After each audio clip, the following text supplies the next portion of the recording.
Repair and recover. That is the focus tonight for neighbors living at the Copper Canyon apartment complex in Highlands Ranch, where there are still signs of that Sunday night shooting. And a neighbor living across from the shooter took a bullet behind his shoulder, and today he's giving us a look inside his apartment. And Denver 7's Amanda Del Castillo is live at that complex. And Amanda, the man says he was in bed when it happened. Yeah, and you'll hear those frightening details from him in just a few moments. But Farouk Patel let me inside of his apartment, one that he shares with his wife. The destruction from Sunday's shootout remains. I go to work, bring grocery, look my wife, and that's all I do. And it was no different for the Patels on Sunday morning. That was until they heard the first shot. I took her to that corridor right there, and then I told her to get down, stay there. And then it was a series of shooting, stop, shooting, stop. At that time, I wasn't hurt or anything. We were safe. Then Patel says it went silent. Then I told my wife, let's go in the bed. I think it's over.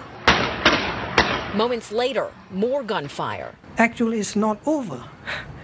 The sheriff's office says the suspect fired more than 100 rounds.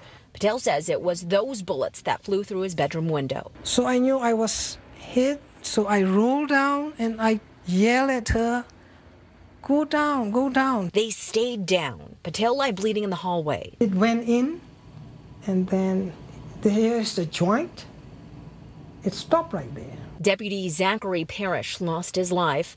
4 other officers were injured.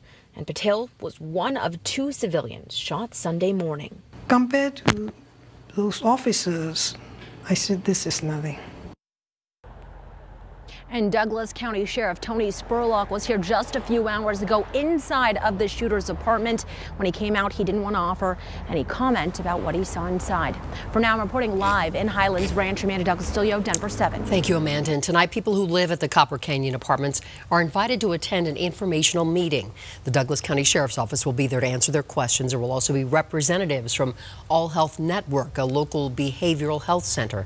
That meeting starts at 6 o'clock. And we are uncovering more information about the suspect in that shooting. Family members told us he was bipolar. They also say he fought against intervention. Well, Denver 7's Lance Hernandez has been digging into this story. You also have police reports from the University of Wyoming about him.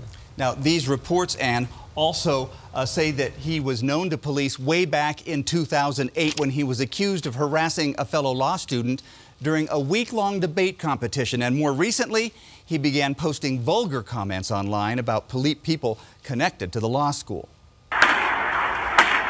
Break.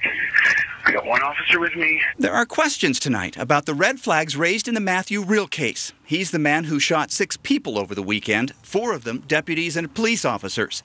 This report from the University of Wyoming Police sheds more light on why Real exhibited the kind of behavior that raised red flags. Just 2 months ago, after he posted a message on Facebook with a photo that said, "Shot that blank dead on the streets of Laramie," police made contact with his family. Real's brother told them that Matt was bipolar and had a manic breakdown about 4 months ago. His mother told police that he was off his medication and was suffering from PTSD from a deployment in 2009.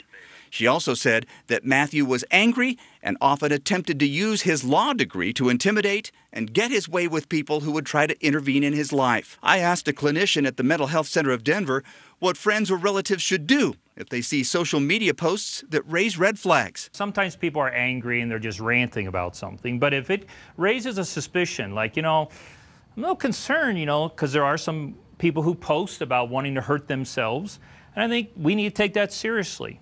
And again, what we do is we can call 911, we can call that crisis line and say, look, I just saw this post on Facebook, I want some help, here, what do I do?